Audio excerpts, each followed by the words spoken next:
Broadcasting to you live from the Orion spiral arm of the Milky Way galaxy, the solar system, planet Earth, North America, the United States of America, somewhere north of the Panama Canal, which will soon be ours, somewhere south of Canada, which will soon be ours, and somewhere, southwest of Greenland, which will soon be ours. Oh man, we have this playing in the background. Let's mute this. Thank you. Glad to know that's working. But my name's Brian Engelman. That is Blake Walley. Today is Tuesday, January 7, 2025. And this is the Agree to Disagree show on the New American Media because the old American media has failed you. Yes, the old meta has failed you. And Zuckerberg, he's got some words for you. Do you believe him? We're going to talk about that today. Also, were leftists actually worried about a Trump dictatorship?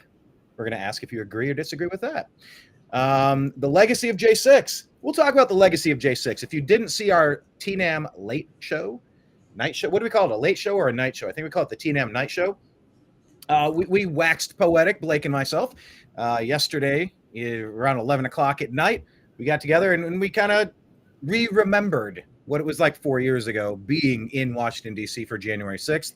And maybe we'll include that today, just a summarized minute or two of just what it was like 4 years ago, what they tried to do and where it's gone as we remember J6 that just happened yesterday as Trump was certified by Kamala. That was pretty incredible. So we'll discuss that. And the legacy of J6, which is why I'm bringing that up. Will the legacy be massive reform of the Department of Injustice and the Federal Bureau of, insert a word that means lunacy with the I, FBI. So we'll talk about that. Also, the FBI, is the leader's absence from New Orleans, is that signaling a setup? Some sort of false flag, some sort of psyop down in New Orleans? We'll unpack that. Also, Elon Musk, you might have heard of him. Yes, he gets on top of issues. Seems like he gets on top of the right issues, and he's on the right side of the right issues that are important. But should he just back away, leave the Brits alone, so that we don't spoil their special status? Also, speaking of special status, what about George Soros? Has he earned a well-deserved Medal of Freedom? And Hillary Clinton, by the way. And finally, Greenland, Canada, Panama. Are these going to become parts of the U.S. in this next term? By the way, did you hear what Trump said about the Gulf of Mexico? Oh, I can't wait to tell you. All these topics and more on today's episode of the Agree to Disagree show.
All right, everyone. Thanks for joining us today. If you are watching on X, you can leave your comments.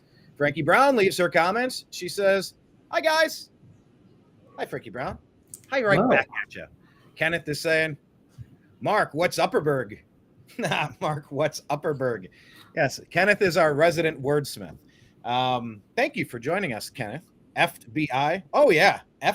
Blake, FBI, after January 6th, let's just kind of do that brief summarization of where we were 4 years ago. I mean, FBI, we kind of had concerns They were vacuuming up all these nonviolent people, just anything to set an example and try to destroy Trump, destroy the MAGA movement, destroy Republicans, and push their globalist backward nonsense, right? So kind of walk us through. You and I, we were there last year for the Stop the Steal rally, and then some people did some things. It was a mostly peaceful protest, and they tried to start using that insurrection word, and it got pretty ridiculous pretty quick. But I mean, they had all the momentum for a while, and they tried to make us feel like we were crazy, right?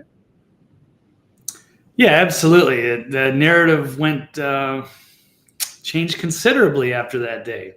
Yeah, January 5th was full of hope, and there was going to be a rally, and people were worried that the deep state had performed a coup. They had stolen the election, and they were trying to maybe change things with some of these swing states where they saw problems, and there was going to be some thing happening in Congress on the floor of the House, and nothing transpired because all of a sudden, everything got out of hand.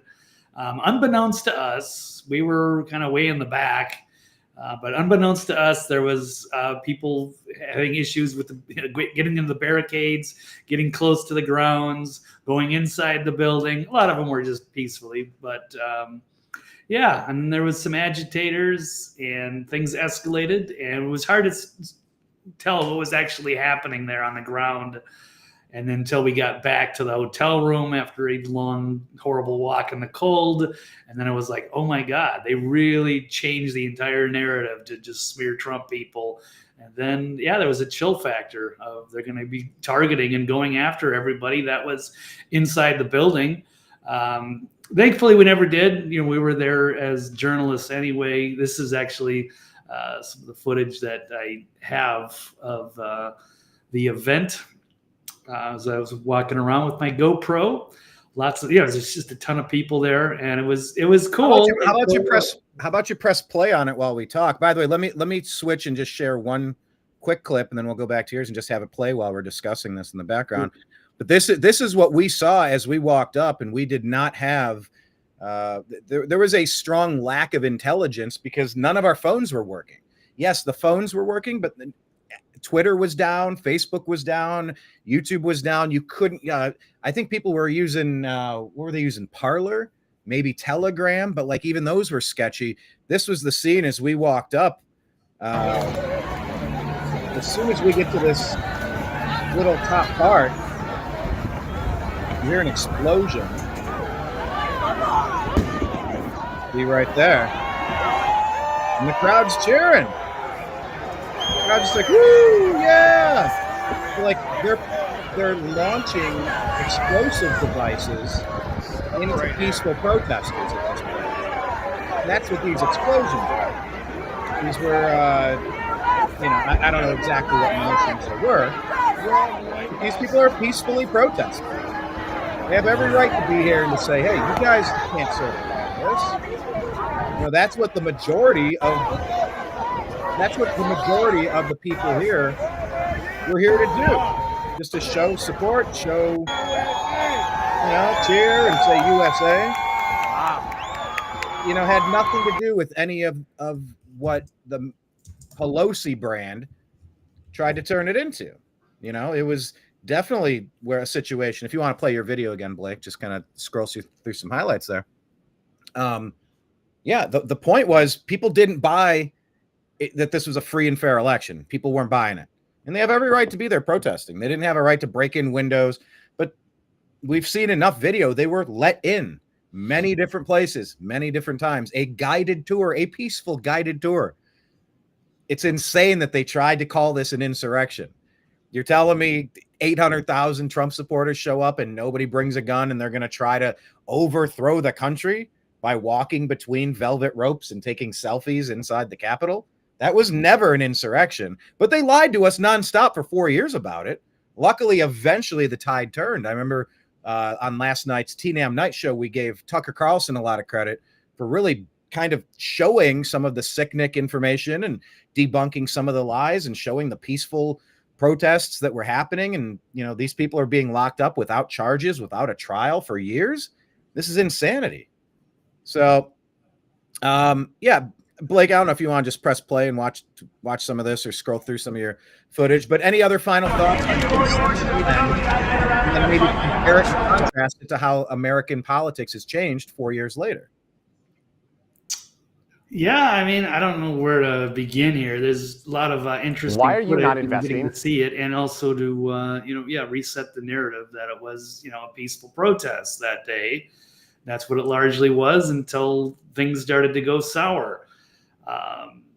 There was supposed to be a vote on the House floor that none of that happened, and then somebody got shot, and we didn't know, and then there was this scuffles and things out of control, and then it became a big standoff with the police and the protesters, and then for years it was like the persecution and a changing of the narrative, and now we're finally switching it. There's all these ads inside this.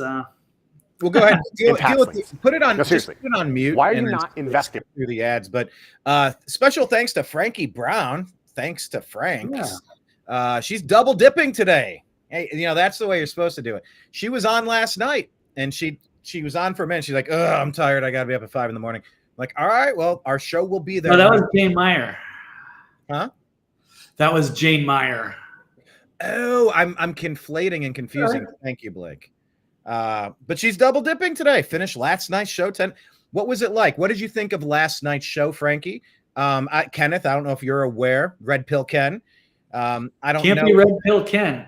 I don't know if Kenneth caught our TNAM night show, but Frankie, what did you think of the format and the style and the pace and the tempo and the informative nature and entertainment factor of yesterday's TNAM night show? Curious to get your feedback because we tried it a different way. It was an impromptu, yeah.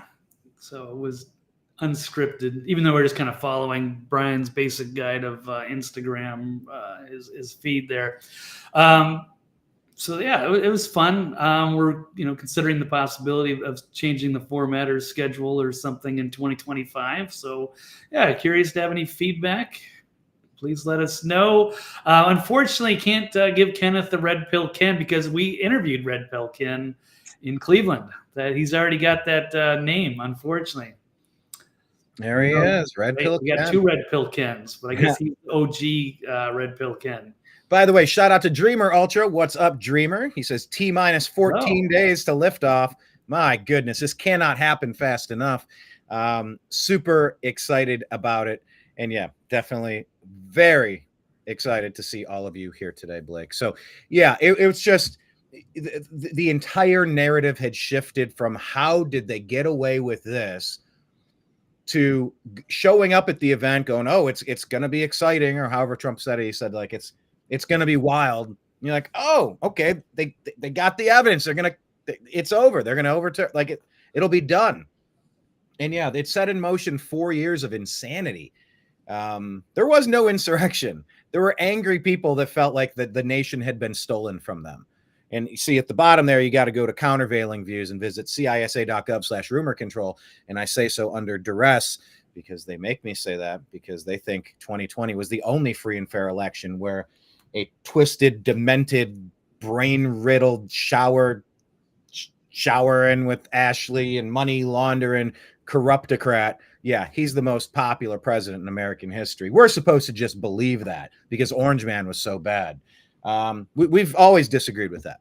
And we're allowed to have differing opinions in this country. But Blake, for years, we were not allowed to talk specifically on Meta.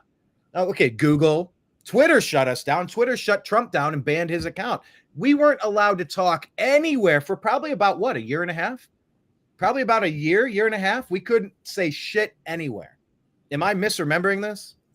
No, it was just really touchy because we did have some really good footage also that we haven't even released yet, just because just the way of framing language of just observing and saying you don't want to, saying we, or you got to be very careful about how that can be twisted against us potentially, even though we were there specifically as journalists. We do have some of our own biases and ways of seeing things, but it was such a chill on that we've never really fully put together, anything together with a project with that footage that we took, just because it was so toxic for so long to be associated with that.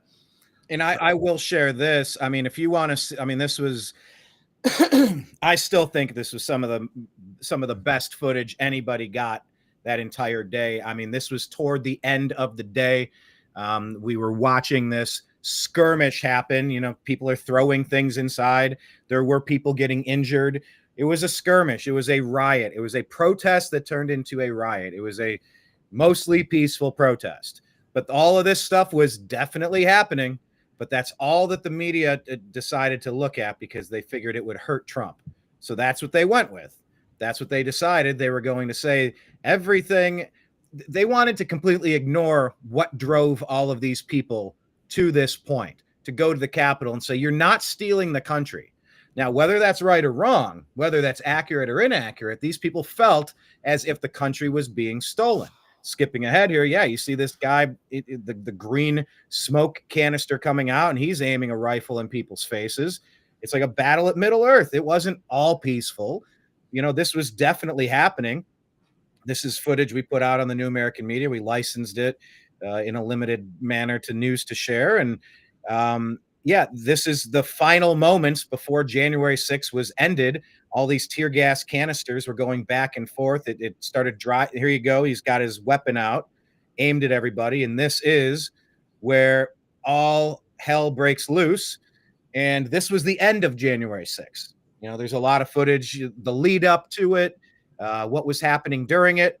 This is perhaps the most compelling, comprehensive imagery showing what ended January 6th. And this is what ended January 6th. This was a show of force.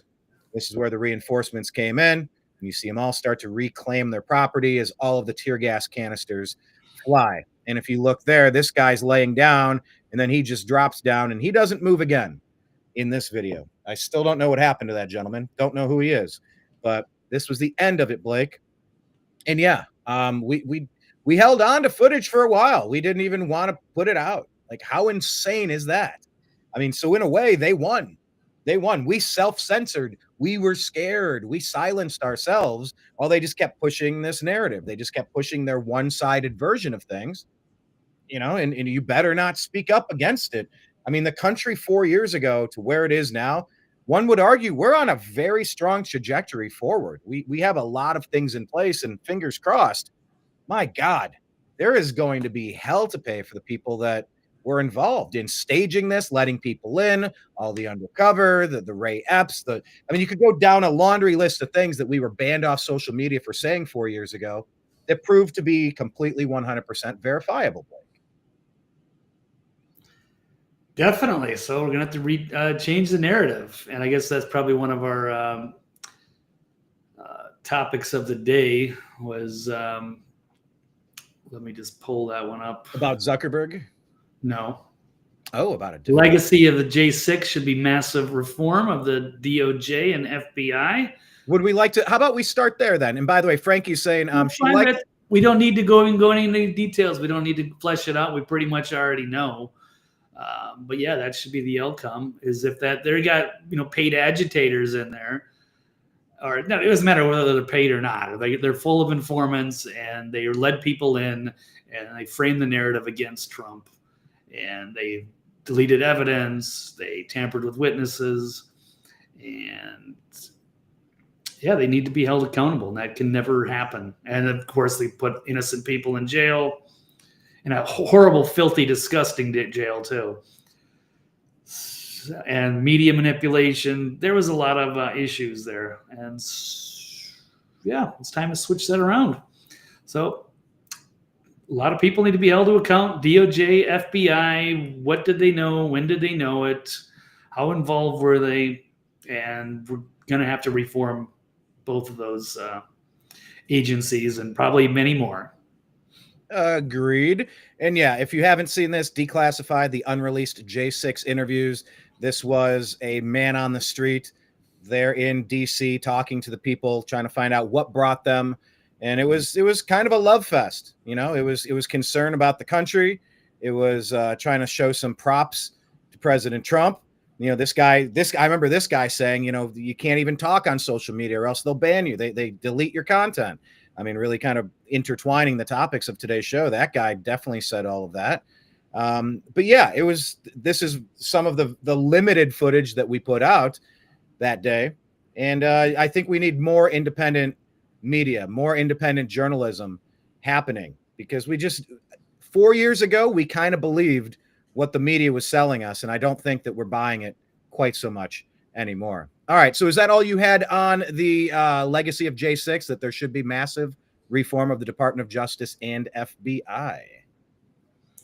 Well, I'm really just taking a title from the Federalist here. So, yeah, of course, that should be front and center, is to get to the truth, unbiased, what actually happened that day, and who the people were that were manipulating the event. So, yeah,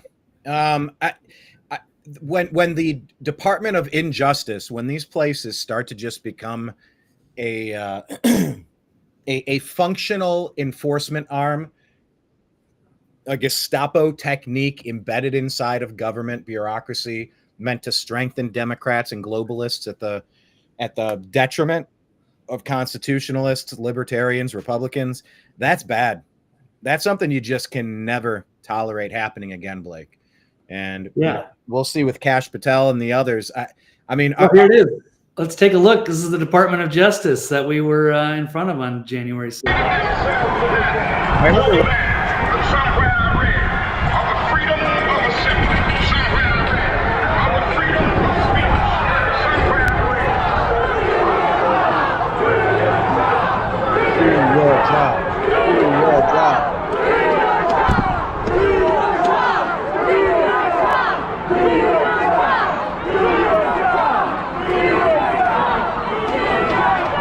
And it was argued they did not do their job. They helped hurry this thing through, crush this thing through. They're like, all these Trump cases lost in court. It's like, no, they never went to court. They were never adjudicated. You just kept saying, can't prove it. Can't prove it. You can't prove it. We're just going to run Biden through. And it's like, hold on. Where is the verification? Where's the auditability of this election? There's no trust. Zero trust in this one. CISA.gov/rumor control wants you to say you could trust 2020. That was the only trustworthy election in the history of elections. But the rest of us, we know better. And so, yeah, I mean, you can't be surprised that you had a bunch of people who felt like the country was being stolen out from underneath them, Blake. So I guess how comfortable or how confident, 100% confident, zero, it would be zero confident. How confident are you that Trump's picks are going to actually enact enough change to make these departments worth keeping around? Because in some of our text message groups, Blake, with people who are not here, so I won't reference them, but, you know, they say, what do you mean, Trump? What do you mean we're going to reform the FBI? Delete the FBI. No FBI. And I'm like, there obviously needs to be an enforcement mechanism and a investigative arm for the federal government that doesn't abuse their powers. Well, they'll always abuse their powers. Are you confident we can keep an FBI, a Department of Justice, and just reform them? Or does everything need to be thrown out because, you know, libertarians get everything right, and Chase Oliver, we missed a chance to get a true hero in. Right. Sorry, it really irks me that Trump isn't 100% perfect, so we can never support him, say some people. And I'm just pulling my hair out. But are you confident we can reform these organizations, or should they just be burned to the ground? Completely Control, Alt, Delete. I think I'm about 80%. I'm gonna be optimistic here. I'm gonna hold them accountable, but I really like the Kash Patel pick for reforming the FBI. And yeah, I do have some optimism there. And then with Elon and Vivek running the Doge, I think there's some good people in there. Some I don't like, but yeah, but between and Tulsi Gabbard I like, and I forget. I'm drawing a blank on some. I'm not a big fan of Marco Rubio, but that's the State Department. But anywho, yeah, I'm trying to give everybody the benefit of the doubt and see where this goes. But I'm not going to be a rah-rah, make excuses for MAGA if we don't start getting some wins, because it's time to flip. It's time. I mean, 100% full steam ahead. What about this, Blake? Do you agree or disagree that leftists were actually worried about a Trump dictatorship? Because that's the line we were fed on January 6th and for 4 years straight. Oh, he's going to be a dictator day one. You're like, come on a second. What are you doing? Who is going to believe this stuff just because you repeat it? I know the classic 1930s German model is tell a lie so big that if you tell a lie big enough, people will believe anything. And the stuff that they said about Trump was absolutely just shocking, if I'm being honest. So they twisted it. Like, he said he's going to be dictator for a day because they passed executive orders on first day. Every president does that. So he was just making it like a joke, and then people were like, "No, that means he's going to be a dictator forever. You guys want a dictator? He's a convicted felon and a rapist, and now he's going to be dictator." And it's just like, you guys are out of your damn minds. So Glenn Greenwald is poking some fun at it, and Glenn does some good work. Does a ton of good work. I'd say he's one of the probably top 10, if not top 5. Yeah, he does great work. Yeah, so I like a lot of what he does. He's one. I was trying to undersell, over deliver. Undersell, over deliver. Okay, that's the number one rule in sales: undersell, over deliver. Most salespeople oversell and under deliver. So anyway, what was he saying here, Blake? What's that one? Well, he's just saying, if there's this, is there a single person in DC or the media acting as if the literal, second coming of Adolf is about to assume power in 2 weeks in order to end American democracy, install fascism, and create a white supremacist dictatorship? Or is it possible those who said this for years never actually believed it? Because if they did believe it, they'd be doing everything, right? There'd be some massive counter protest, like, "Oh my God, America, this is it. We can't go any further. You're literally electing a dictator. And this is the end of our democracy." But no, I don't think any of them did. They like to float those words. It sounds good, but they didn't actually mean any of it. There are some useful idiots on Twitter that do believe this shit, but no. Do the actual journalists, I don't want to call them journalists, but reporters, regime propagandists, do they actually believe their own BS? No. And we had Trump in there for 4 years, so it doesn't make any sense. That's true. Frankie, responding to the question I asked her earlier, she said the TNAM Night Show was a great show. In fact, it reminded her of Mike Barra's late night BYOB. Does that bring your own Barra? I guess there are 2 Barras, so you could bring your own Barra. The late night BYOB shows. All right, thank you for that feedback. I don't know what those are, but I'm sure they were fantastic. Blake, tell people about the show you're doing tonight. We're doing a Toxically Masculine Tuesday. We're back after a 2-week hiatus. So that should be good. So yeah, tune in for that. Dr. Brooks Agnew and Trail Boss Steve Doran, and of course, Ancient Aliens, Mike Barra, author. So we're going to get together as we always do on Tuesday night, 9 p.m. Eastern, and the best roundtable on the net. Hey, there you go. Kenneth saying the deep state. Does that mean the dream police? Yeah, like a deep state of REM sleep. Cleverly played there. But he's got this one. What the Efferberg? I won't say it. I'm trying to have a New Year's resolution to dial back some of the fancy Crayola colors in my box. I do speak with colorful language, and I'm trying to convince myself there might be a way to communicate without using so much of my flowery language. But let's talk about Zuckerberg, shall we? Or Fuckerberg. Let's pivot to maybe this one of the biggest stories of the day.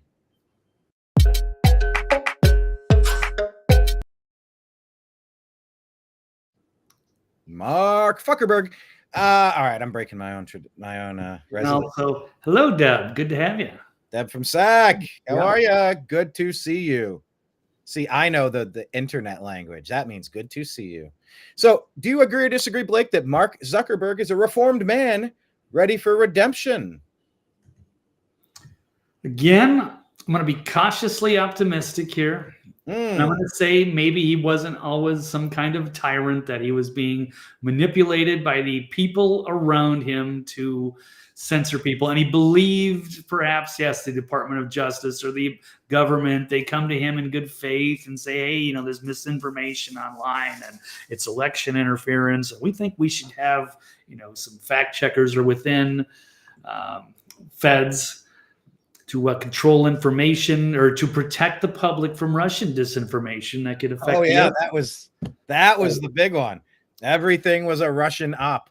Russia.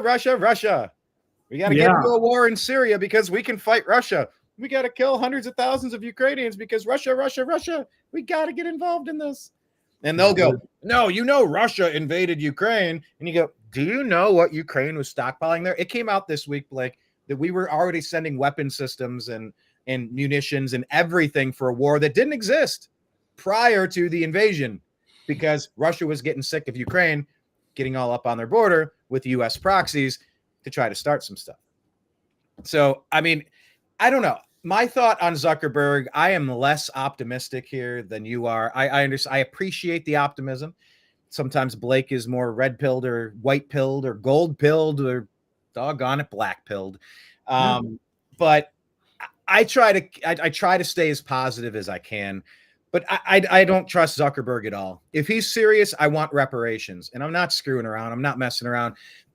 I would ask Mark Zuckerberg, honestly, sincerely, take a look at the data logs of my account, Brian Engelman, on Facebook. Look over the past 13 or so years at all of the groups that I manage, all of the content that I share, all of the conversations I encourage, I water, I connect friends. We keep our groups private. We share information. We share shows. We are constantly using his platform, and he has suspended me on multiple occasions without any opportunity to address any alleged issue multiple times. I started making a joke that every 2 years I get banned off of Facebook because they're trying to run some bullshit. They're trying to run some op. They're being told by the CIA. They're not being told by the CIA. They are the CIA. I don't like Zuckerberg. I don't like what he did to me at all. What Mark Zuckerberg did to me personally to damage the brand of the new American media is unforgivable. I find anyone that spent more time on your platform encouraging mostly civil conversations. You might not like the topic. You might not agree with what I'm saying, but I always encourage mostly civil conversation. We can agree to disagree. We don't have to become disagreeable. And you can take a look at my track record. And I stand by that. If Mark Zuckerberg is serious, talk to me about reparations. How much damage did Meta do to the new American media and Brian Engelman, the brands that I was building? I wasn't doing that just to sit around and pleasure myself, listening to myself talk. I was attempting to build a brand that Mark Zuckerberg completely built a wall around to limit my ability to share information with the people that chose to follow the group, deranked our stuff, removed monetization options, all the things you could imagine. So if Mark Zuckerberg is serious, let's talk reparations. How does $100,000 a year sound? I don't know. What's legitimate to people harmed by Mark Zuckerberg and his censorship regime? To come out now and say, oh, I've been taking Brazilian jiu-jitsu for 3 years. That's fantastic, Mark. Well, I think maybe my intelligence agency, maybe they lied to me. Maybe the fact checkers were a little, it tended to lean completely one-sided. You knew this. I don't buy the fact that only now Mark Zuckerberg is having a revelation. He's seeing what X is doing. They're stealing all of the eyeballs away from your platforms because we don't like your deep state Democrat bullshit propaganda, Mark. And I'm not buying the fact that you're a reformed man unless you come back to people like me that you've wronged and you know that you've wronged and offer something in the forms of reparations, because you have absolutely destroyed our ability to grow, and you owe us. If you want to come at me like that, I'm all ears. I'd love to have a mostly civil conversation with you, but in private, I think I will be even more overt and I'll be even more blunt about how I feel about this and some of the things that you have done and my feelings about them. We'll move past it quickly to answers. But until we get reparations, I'm not buying a single bit of what Zuckerberg is saying. Now maybe he will turn around. I got a message from a longtime guest about an hour ago. And he was saying he was optimistic, much like you, Blake. He was optimistic that Zuckerberg and Meta, it's showing that the times are changing, that the momentum has shifted. So I mean, look, you got a grifty opportunist here. I don't see anything different unless he's willing to say he's sorry by writing some checks. And I think he owes it to the people that have spent a decade and a half building his damn platforms with the right intent in mind. That's where I'm coming from, Blake. What say you? Am I being a little too pushy there? A little too needy? Am I starting to play the woke game because everybody's a victim? I feel like I'm legitimately a victim of something that happened to me in my lifetime, not something systemic and from hundreds of years ago that I can't really put a finger on, but everyone's bad except me. Not that type of thing. I mean, I've lived through this and I was actually harmed by these policies. What say you? No, those are good points. I mean, it's fair. You can at least, ask for it. I don't know. I mean, I think they could maybe do something as far as, promoting your channel, maybe getting you more views or allowing, I don't know. I don't know about getting like a check or anything like that. That would be cool. I don't know how you can put a price on that. I mean, certainly YouTube is but that's a side issue. But Facebook. Yeah, we'll get to Google later because they ripped away our number one funding mechanism years ago because they didn't like who we were interviewing and what we were talking about. All legal stuff, nothing illegal that should have warranted being silenced in the United States, where we have an opportunity. We have the right to speak what's on our mind. As long as it's not illegal or criminal, we're allowed to say whatever we want. And Google had no right to do what they did. It's a private platform. No, it's not. It's been fascistic the entire time. The merging of Google and the intelligence agencies, Meta and the intelligence agencies taking directives from whoever happened to be in power at the time. And that's Obama and his ilk for 12 of the past 16 years, as we've been around for 13, 14 years. Yeah, this is the Obama doctrine who's been coming after us because we stand in the way. We stand in the way of their globalist nonsense, Blake. The world has seemingly rejected the Obama doctrine, and we even saw Justin Trudeau resign. I mean, it looks like the globalists, the ones that actively seem to impart policies that negatively influence and harm the people of these communities, it seems like now they've seen Trump win, and they're standing up a little taller, and they're trying to claim the UK back. They're trying to claim Canada back. So I don't know. I'm hopeful on some of those regards, but do we want to play Zuckerberg in his own words? Do we want to hear a clip from him? Yeah, I haven't even listened to it. I know it's out there. Let's play the whole thing. I watched it. Let's play it. It's not about us. It's about what he's saying. Deb is saying Zuck is a greedy shill, but maybe he's scared enough to change his ways. Yeah, he's a grifty. It's coming off as a grifty opportunist. If he wants to apologize, hire Blake and I to do the Agree to Disagree show on the Facebook network and prove that you're willing to allow conversations about every fucking topic under the sun. If you're willing to commit and put your money where your mouth is, hire us. We'll do a 3-year tour. No, 4-year tour. We'll go through this entire election cycle, and you can prove it. You're going to pay people that you've damaged, and you're going to allow us to multiply and magnify our message out there where we can agree to disagree on topics, and we will allow other opinions that we don't agree with. Now, we're not going to allow some of the comments that jump in here from time to time and try to start problems or threaten violence, which is an illegal act. We're saying all topics should be allowed to be discussed. Zuckerberg, Mr. Mark Zuckerberg, I'm available. Come find me. You know how to shoot me a DM on your own. Do you think he personally did it? On social media site, shoot me a DM. Okay. What's that, Blake? Do you think he personally authorized it, targeting you specifically? I don't know. Who knows exactly who's watching or what the reach is, but yeah, it certainly should be able to redeem himself. Perhaps I did watch a Paul Joseph Watson video earlier as I was perusing, and he kind of said something similar to you, like, hey, can he at least uncensor a lot of the conservatives that were taken down, because he hasn't been on there for years. So yeah, so as soon as he lets these other people on, but he is offering, he's gonna fire all the fact checkers because they turned biased. So that was bad. Yeah, pull up the clip. We'll just listen to them. Right. In words. By the way, also Dana White has joined the Facebook board of directors. Dana White, was probably the man most responsible, according to Joe Rogan, for getting Donald Trump on the Joe Rogan podcast, and then subsequently getting the running mate, JD Vance, to be on the Joe Rogan podcast.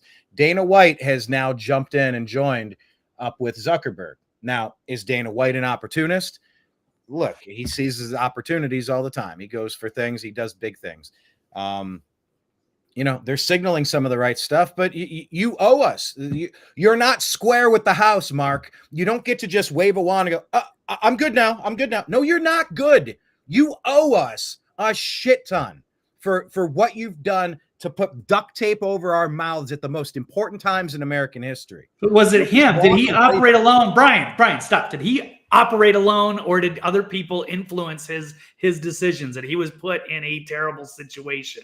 Now, I also have heard some people saying that maybe he's doing this to prevent himself from going to jail.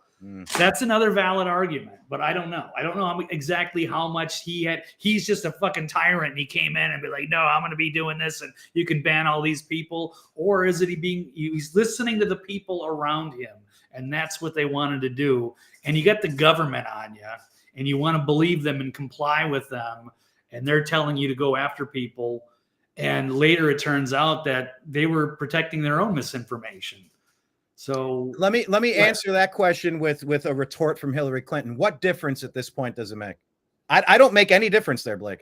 No distinction, no differentiation, no difference to me. And was he specifically targeting me? I got stuck in the spider web he created.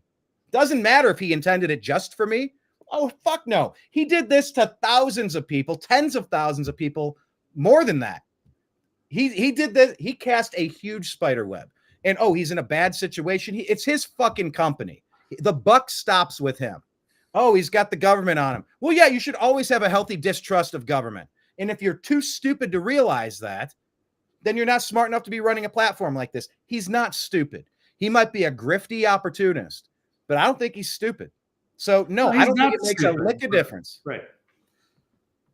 Yeah, we'll see. I mean, he's definitely got to answer for, the Zuckerbucks, and there's a lot of things, but there's a lot of positive developments. And my God, okay. Anyway, so there is a path to potential redemption, okay, without being completely unreasonable. But yeah, that would be good. And he's bringing, community notes just like Twitter. So that should be good. We shall see. We'll watch this video. I just wanted to get a couple of comments in here. Yes, Frankie's good to see. I didn't know if you remembered that. That was that the after party show with Dean back on Real Deal Media, perhaps. That's where we started working until things got toxic. But now I'm on Toxically Masculine Tuesday with Mike Vera and a different crew, so that is good. But I do appreciate your support and sticking with us on multiple shows. Now we'll take a look at this latest big story going around, and we'll take a look at it from Zero Hedge. Fact checkers are too politically biased, and that's Zuckerberg abandoning Facebook censorship for the X-like community notes. So just after a month after Meta CEO Zuckerberg met with Donald Trump at Mar-a-Lago, and a day after his longtime friend Dana White joined Facebook's board, Zuck announced a sweeping overhaul of the social media platform's moderation policy. The changes included nuking the controversial fact-checking, censorship, and adopting a system similar to Elon Musk's community notes, signaling a pivot toward free speech as Trump 2.0 will usher in an era of revitalization of Western values. So let's take a look. And we've got Glenn Greenwald here, another tweet saying there's panic in the self-anointed disinformation and the fact-checking groups that have coerced big tech to pay them to dictate which political ideas must be removed. And it's the post-2016 financing of the censorship industrial complex brought power and profit. And Facebook won't pay for that anymore.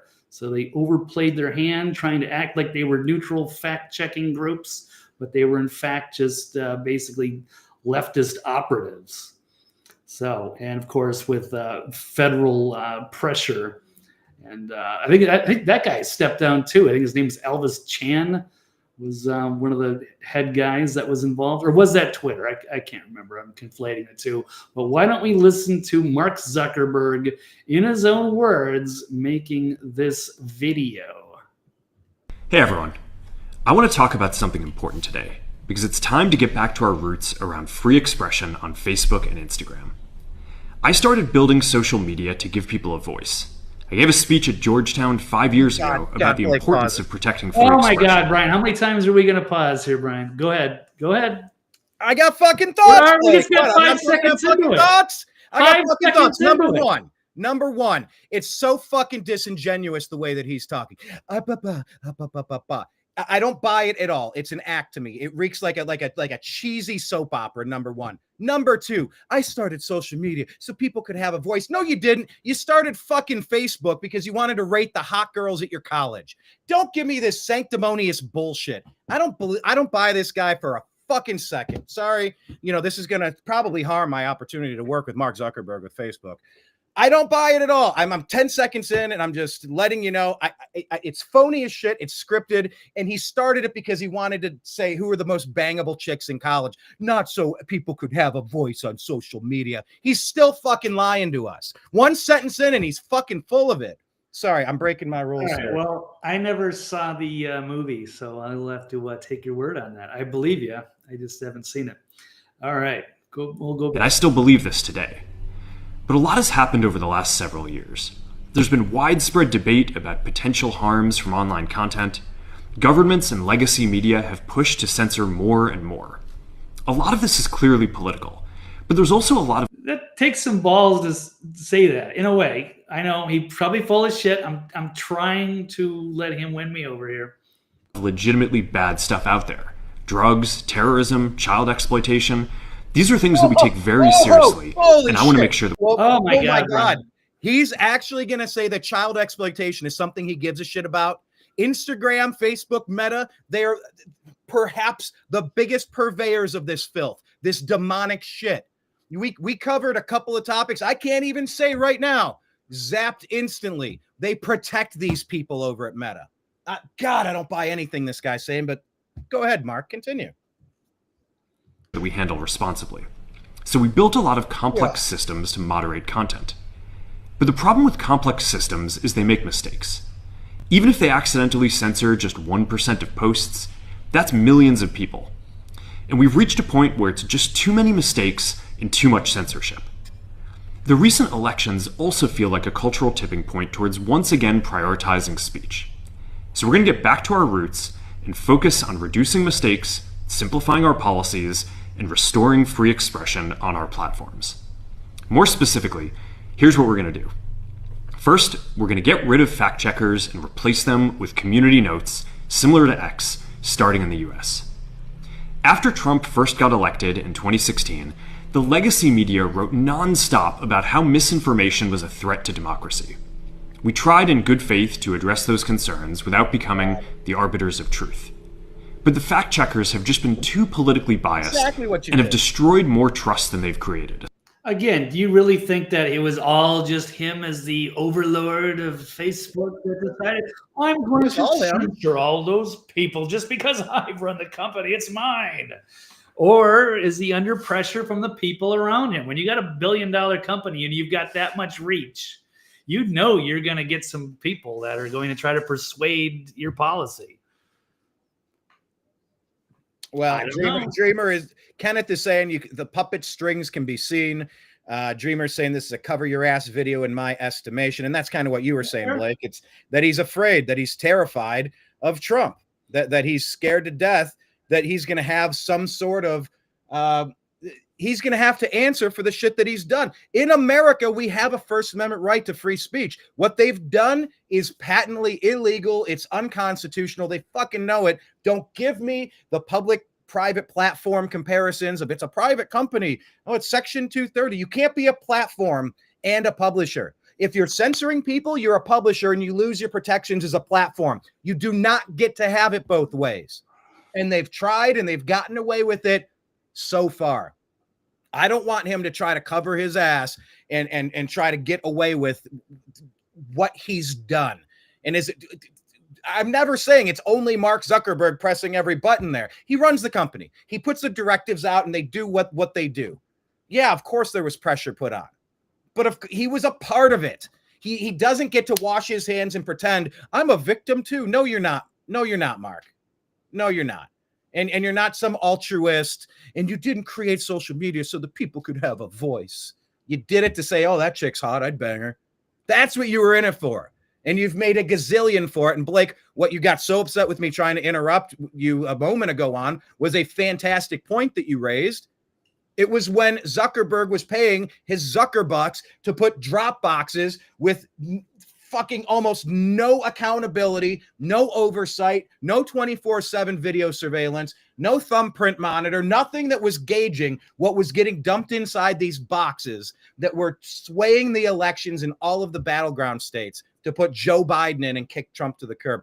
Zuckerberg is perhaps one of the biggest violators of the sanctity of the 2020 election out of all of the people who pulled a million stunts thinking they were bulletproof, thinking they could get away with any crime because Obama and his ilk were in charge. They were running, they had all the intelligence agencies. Zuckerberg and his Zuckerbucks and those drop boxes in all of those counties that flipped the election.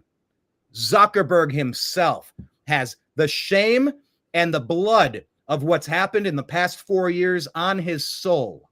So I forgive me if I'm not taking him at face value. Yeah, maybe he is just trying to cover his ass. Well, he damn well better try. I wouldn't let him get away with it, though. I wouldn't.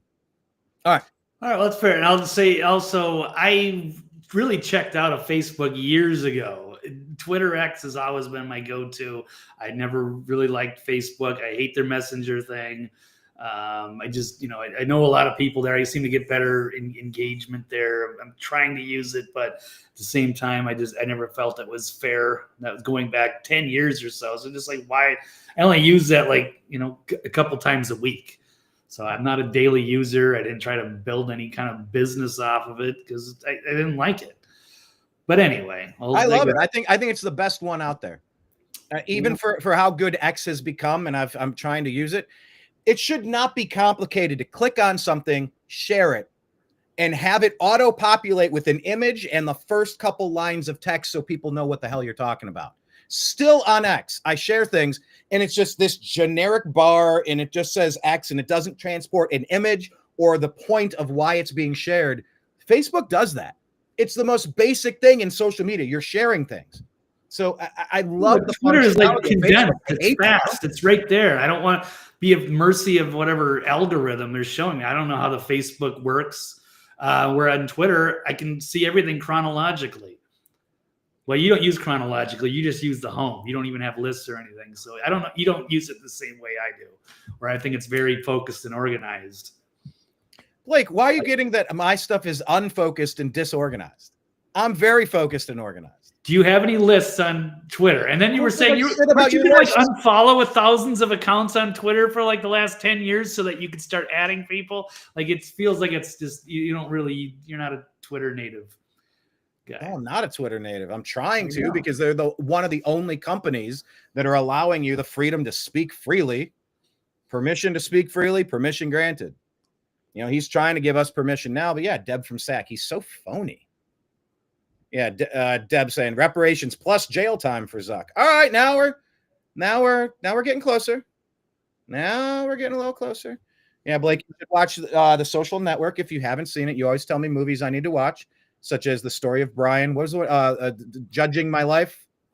Defending Your Life. Defending Your Life. Yes, the that movie from yesterday that we were talking about. All right, let's network. Okay, I'll continue here. Especially in the U.S. So over the next couple of months, we're going to phase in a more comprehensive community notes system. Second, we're going to simplify our content policies and get rid of a bunch of restrictions on topics like immigration and gender that are just out of touch with mainstream discourse. What started as a movement to be more inclusive has increasingly been used to shut down opinions and shut out people with different ideas, and it's gone too far. So I want to make sure that people can share their beliefs and experiences on our platforms. Third, we're changing how we enforce our policies to reduce the mistakes that account for the vast majority of censorship on our platforms. We used to have filters that scanned for any policy violation. Now, we're going to focus those filters on tackling illegal and high-severity violations. And for lower severity violations, we're going to rely on someone reporting an issue before we take action. The problem is that the filters make mistakes, and they take down a lot of content that they shouldn't. So by dialing them back, we're going to... Yeah, but narcs... Yeah, no, I mean, I've had awful problems with them before, and I was like, why even play there? But... that's how I felt about Right. media in But I mean, there general was for a no lot of cut these and years. service. Why Right. even play anywhere? Like it's all stacked against us. Ever since PewDiePie, they took him out because they were taking too many eyeballs away from their bullshit products. I've covered this a million times. They would let the ABC, NBC, Fox, and CBS, they can cover the Ariana Grande concert shooting, but if I cover it, my stuff gets demonetized, it gets censored, it gets taken down, and I'm told that the content is unsuitable for advertising. And I click on all of the suggested videos on the right-hand side in YouTube. It was all the same exact topic. They're allowed to make money selling Coca-Cola and Ford trucks on the advertisements beforehand, but I can't. It's been completely stacked against us.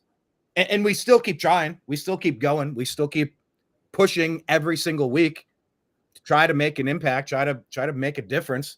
Whether it does or not, I don't know, but I certainly don't like being told no. All right, dramatically reduce the amount of censorship on our platforms. We're also going to tune our content filters to require much higher confidence before taking down content. The reality is that this is a trade-off. It means we're going to catch less bad stuff, but we'll also reduce the number of innocent people's posts and accounts that we accidentally take down. Fourth, we're bringing back civic content. For a while, the community asked to see less politics because it was making people stressed, so we stopped recommending these posts. But it feels like we're in a new era now, and we're starting to get feedback. Yeah, that's part of the reason I didn't like Facebook. It was like, how do they determine whose posts you're actually seeing? Whereas Twitter, I know because they're on lists and it's in exactly a chronological order. I don't have to miss anything, even though they do shadow ban. And you're not going to catch it like, say, if you're just on the homepage and you're asking it to show you things, you're not going to see those things. But that's another issue. We'll keep... Right. And Zuckerberg, by the way, he was... I got to see if I can find the article really quick, but Zuckerberg and Facebook were intentionally delivering rage bait to people in a test to see if they could make certain demographics of people wake up and get angry. And you want to know why BLM happened? You want to know why America burned in 2019, 2020, leading up to the election? You want to know why America burned? It's because people like that figured out through the Obama doctrine, we're going to wake up every day and we're going to feed certain demographics of this country rage bait, false narratives, statistics that aren't backed with anything, all because we need to get people out there angry, burning shit down because we got to take out Trump. That's exactly what happened.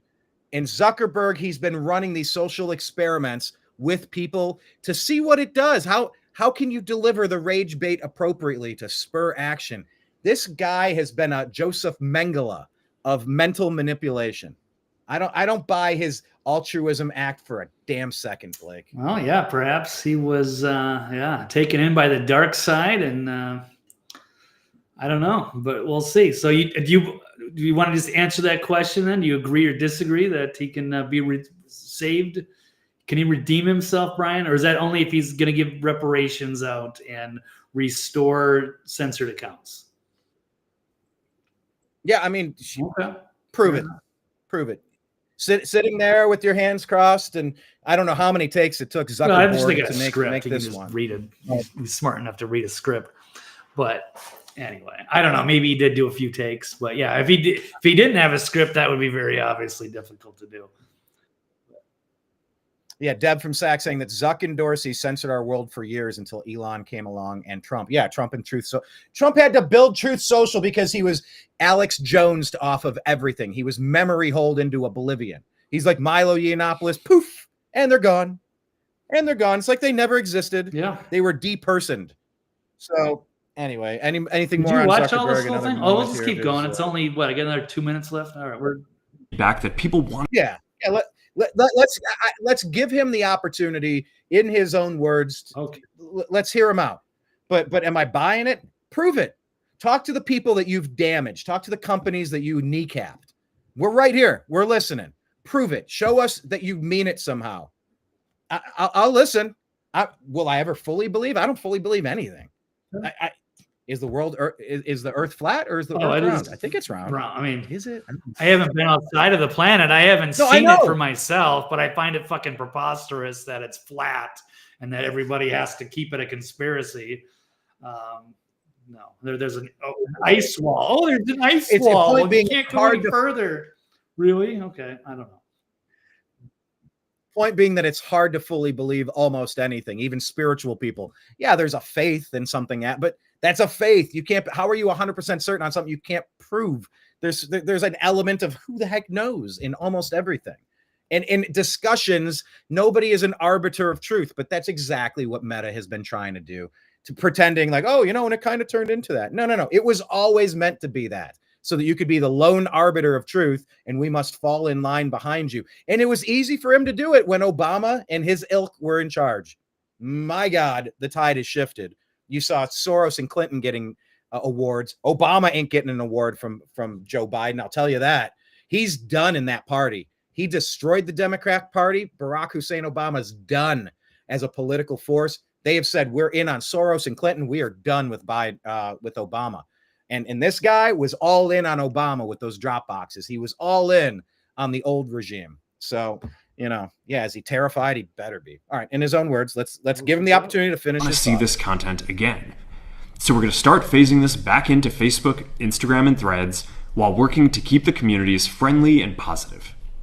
Fifth, we're going to move our trust and safety and content moderation teams out of California, and our US-based content review is going to be based in Texas. As we work to promote free expression, I think that it will help us build trust to do this work in places where there is less concern about the bias of our teams. Finally, we're going to work with President Trump to push back on governments around the world that are going after American companies and pushing to censor more. The US has the strongest constitutional protections for free expression in the world. Europe has an ever-increasing number of laws institutionalizing censorship and making it difficult to build anything innovative there. Latin American countries have secret courts that can order companies to quietly take things down. Institutionalizing censorship. There is it wasn't all the way through. They did do some. I saw a jump cut there with the editing. Maybe burp. And there were probably several. This is probably AI. That's probably not even him. He should have kept the beard. I don't know what's going on there. He looked a lot more human. All right, anyway.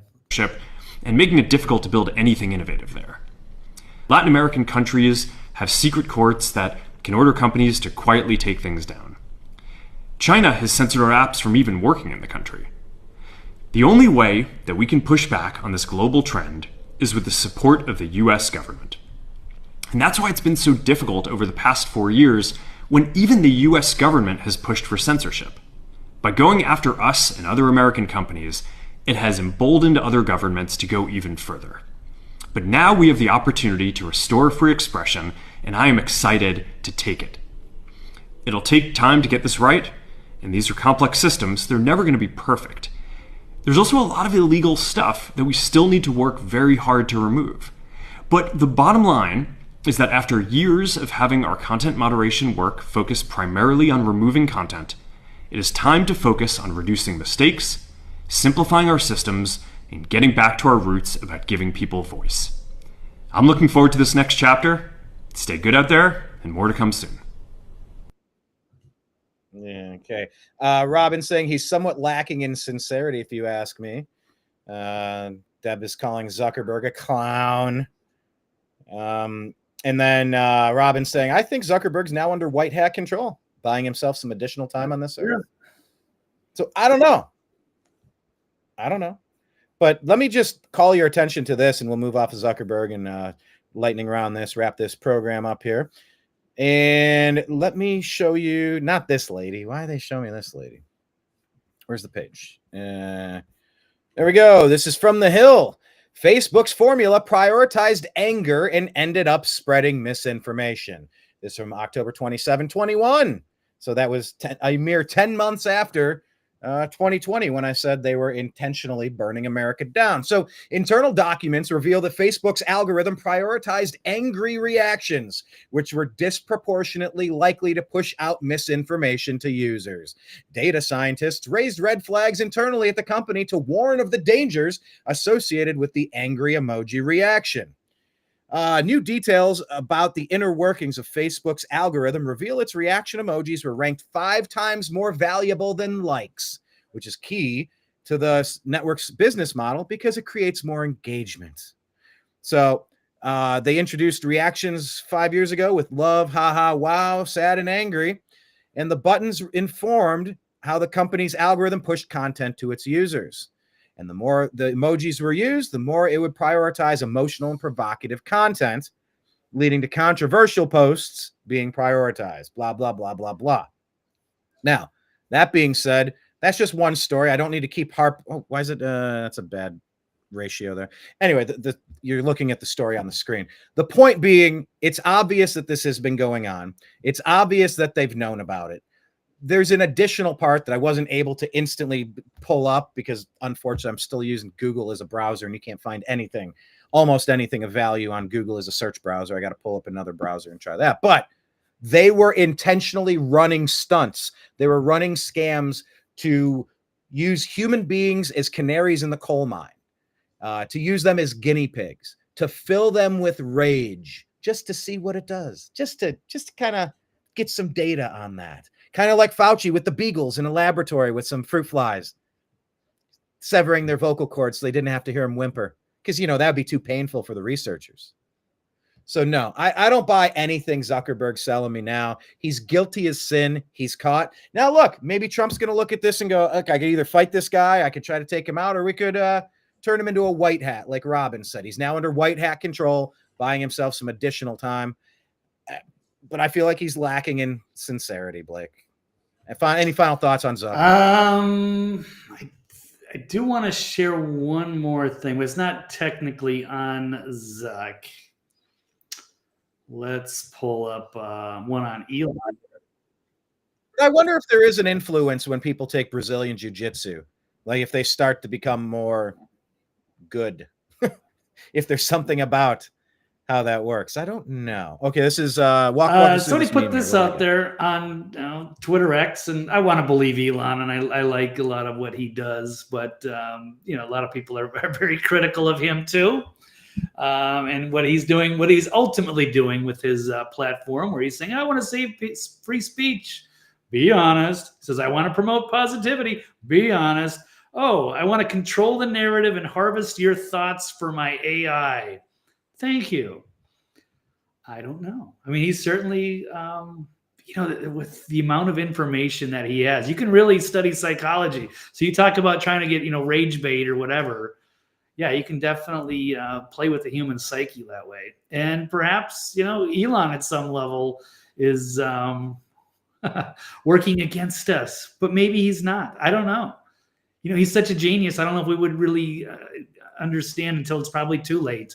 But yeah, you can do a lot with that AI in ways that we never thought, because that was introduced afterwards, after he bought it, and was like, oh, okay, now we're going to get an AI, but like, what kind of information is it gathering on everybody, and how is it going to be able to push our buttons and be used against us? But that's been the story of social media since social media became a thing. It's why I avoided using it. I was probably the last of my friends to adopt Facebook. I was probably the last user. I just didn't want my data being vacuumed up. I didn't want to be in that world. But how are you going to run a company called the New American Media and not be a part of the new media? Okay, fine. So when I started using it, it's just like, yeah, I mean, what makes me tick? It ain't hard. It's Cleveland sports. It's solid political ideology. And it's trying to fight against demonic activity and try to get some justice in this. The brief time we have in this world, I'm trying to pay it back a little bit.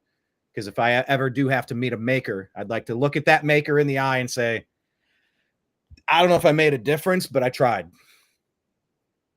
if there's a God that's going to judge me, I hope that should be enough to get me to the next level. We'll see.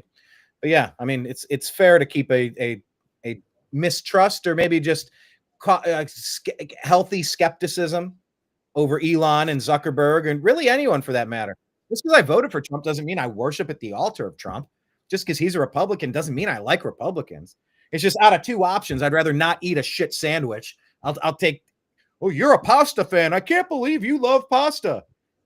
I wasn't eating a shit sandwich. Yes, I do like pasta. I don't want to eat it every day, and it's not always good, and some of it can be bad for me, but I'm not eating a shit sandwich. So anyway, all right, moving on. Next topic. Hold on. Here's another one. Deb from SAC. Elon's actions in the Trump administration will speak volumes and show his intentions, and Deb is hopeful. Yeah, so am I. I'm sure Brian is too. We're all hopeful, but we're not going to, turn into cult followers here. That's fair. And look, even though I'm not buying it, it doesn't mean I'm not hopeful. I can also be hopeful. Prove it, but it's a prove it. Prove it to me. I don't want to hear a thing. Prove it. And really, he caused damage to the country for 4 years with those drop boxes. He caused damage to companies who were trying to get their name out there, and they were intentionally silenced with no mechanism to talk to someone and go, what, why am I even deleted? Why did you cut me out? Point to me. What was violated? Why in the world can't I speak? Why did you eliminate? Why did you delete that group? Why did you kick me out of this? Why aren't you showing anybody who signed up to be in this group? Why are they not getting any information that I'm sharing in this group? Yeah, I don't do cults either. Everything's what about judged the cat turd in DC Drano versus Thomas Massey?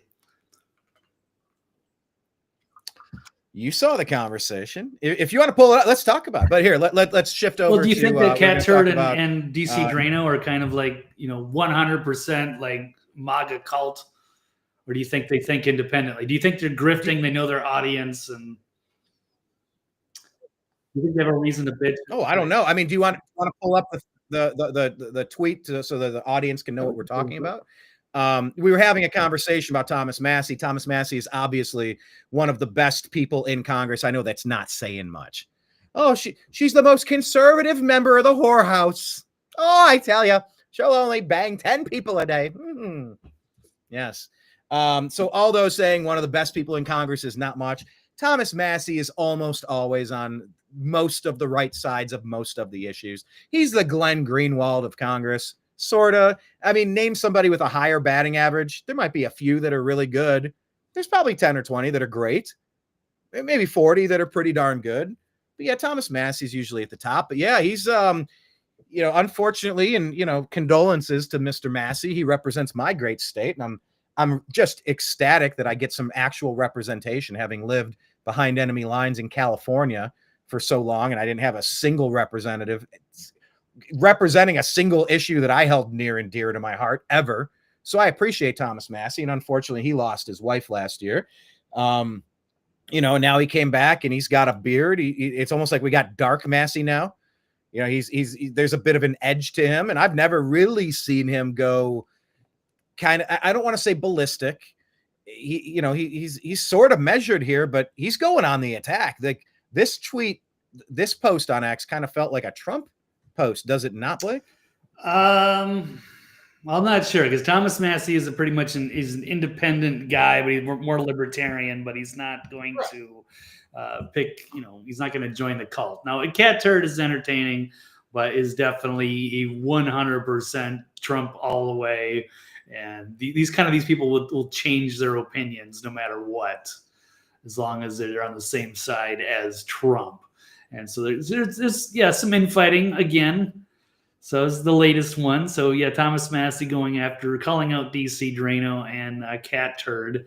This person saying Thomas Massey's an MIT grad with real accomplishments, while cat turd is here flexing about half your brain when it's clear you don't have one. You're nothing more than a mindless automaton regurgitating talking points. Stop pretending you're not a paid shill. Everyone sees right through you. So, because that's when Thomas Massey was saying, who are the most nanarded That's like basically worse than retarded.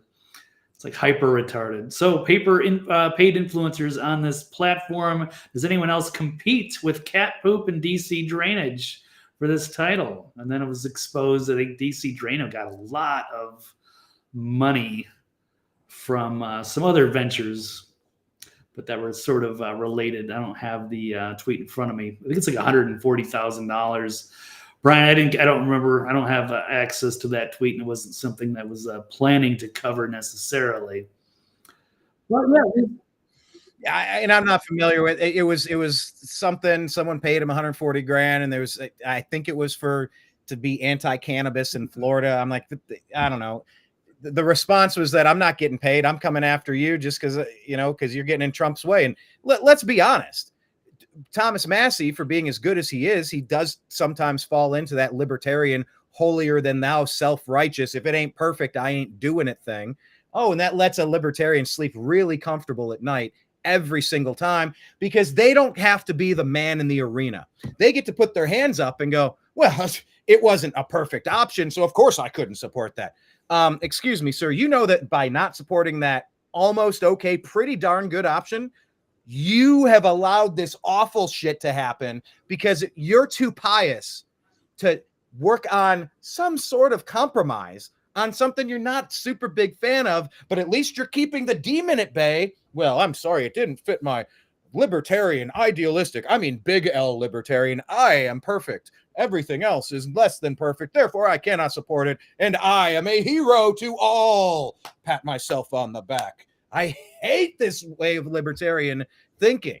I understand why people fall into it, but it's intellectually lazy. It is avoiding the Theodore Roosevelt, the man in the arena. Get in the arena and figure it out. It's a binary option. Do this or do that. Libertarians go, ha, ha, ha. None of those are perfect. I shall contribute to neither. And I will try to filibuster and block you from doing anything that's good because I demand excellence in everything. I am Chase Oliver and his supporters. And it's like, holy shit. Sometimes Thomas Massie and these libertarians are absolutely unbearable. So I think Massie being called out for blocking Trump on some things, of course he is. By the way, this is a healthy conversation. The name calling gets a little silly and it's kind of detrimental to the point of the issue. And it's not really productive. It's sophomoric, really. But I don't know. I'm open to anything, but the way it was presented to me earlier, I didn't see anything wrong with any of it, honestly. So I'm open to it. And I don't love any of these guys. I appreciate what Trump has done and Elon. I think there's people that have earned our respect for really kicking some ass. Thomas Massie being one of them. I think DC Drano and Cat Turd have done some fantastic stuff. I don't know who they are as people. Blake, I know you, but how well do I even know you? It's like, how well do we know anyone? How well do we know ourselves? We know all of our awesome fans and followers and listeners. Thank you. Please hit like and subscribe. But how well do you know anyone? It's like, well, this guy, he did one thing once and he made some money doing it. So therefore he's a shill and I told you he was steering MAGA wrong. It's like, based on what? I'm going to need some information if we're going to throw the baby out with the bathwater. In my estimation, libertarians see the baby fart in the water. They see a bubble come up and they just chuck it all out the window. There goes the baby. There goes the bathwater. I am not having a bath in my home with a fart bubble. It's like, that's your baby. What'd you do? It's like, it wasn't I'm just trying to use the phrase, throw the baby out with the bathwater. Cut your nose off to spite your own face. Sometimes you got to make a compromise in government when you're dealing with however many hundreds of millions of people fall under the purview of the United States. Like, there's a lot you have to concede to get things done sometimes. So I don't know what is this one. Yeah, but the feud is continuing. Hold on. David Icke, there's a lot of infighting also with David Icke. Pretty much seems like he's angry with everybody as well. And well, he always but really in the last several years, he's really gotten more bitter. The past 20 years. Come on, dude. He was not angry with Alex Jones, but he's calling him out a lot, especially after this latest Trump and Elon thing. Yeah, he's been very vocal, I'd say, specifically over the last 2 years, maybe even the last year, but I don't think before that. No, thought he was out. I thought people were on the same page, but now there's a lot. He's calling them out. Calls out pretty much everybody every day. Right. Well, that's what I'm getting at. David Icke has been marginalized for 30 years, and I think for the last 20, he's been. But not with his own I mean, people necessarily, right? He's always been an ally with Alex Jones, I don't know what, but all of a sudden now, I mean, he's constantly calling him out. I've heard Alex has invited him on the show, and he's not doing it. But I don't know. I don't know the backstory there. But he was this guy talking about, there's a lot of Trump guys that are just excited about everything. He's talking about, will Trump make Canada part of America? David Icke is saying this guy is so unbelievably deluded that Alex, I'm assuming that's Alex Jones, should get him on his show immediately. As Trump wants Canada to become part of the U.S. to save them from the globalists. Nothing to do with the long-planned North American Union then on the road to world government. See, Ike is definitely under the impression that Elon and Trump are all basically the part of the globalist cabal, and it doesn't matter. And, I've seen Anomaly put similar concerns out there. Look, smart people can have these concerns, and I agree. I actually agree. Deb from Sac says she doesn't agree with everything Cat Turd posts, but I love the humor and the patriotism. Yeah. I do too. Nobody's perfect. Nobody's perfect. While we're on it, I don't know if, you have this here if you want to keep going on it, but we did bring up Canada and Greenland. So it was a kind of a throwaway thing. Trudeau said he's going to resign. Some people are saying maybe it's just a stunt to try to swap him out and put someone else in, or to dissolve the political party and then find a way that it might just be a trick. But Trump is out there. He said today that he wants to get rid of the Gulf of Mexico. He said from now on, we're calling it the Gulf of America. He said Panama, and that was hilarious to me, but I'm going to call it the Gulf of America. Why not? I'm not ceding that to Mexico. What do they provide? Narco come on, terrorism? Awesome. Guacamole. I love guacamole. That's the Gulf of America from now on. I just like the way that he reframes things. But Trump is going after getting the Panama Canal back since Jimmy Carter gave it away. He got Mar-a-Lago back after Jimmy Carter gave Mar-a-Lago away. It was supposed to be the Southern White House. And Trump is going after Greenland and Canada. So from Trudeau resigning and maybe America expanding, Blake, I don't know if there's anything in particular we wanted to pull up as a story, but we did bring it up. So what do you think about this, the rhetoric of possible United States expansion? Is this going to bring us too close to the Eurasia, the uniparties of George Orwell's 1984, or it's just like 2 or 3 warring factions and that's it, and they're always at war?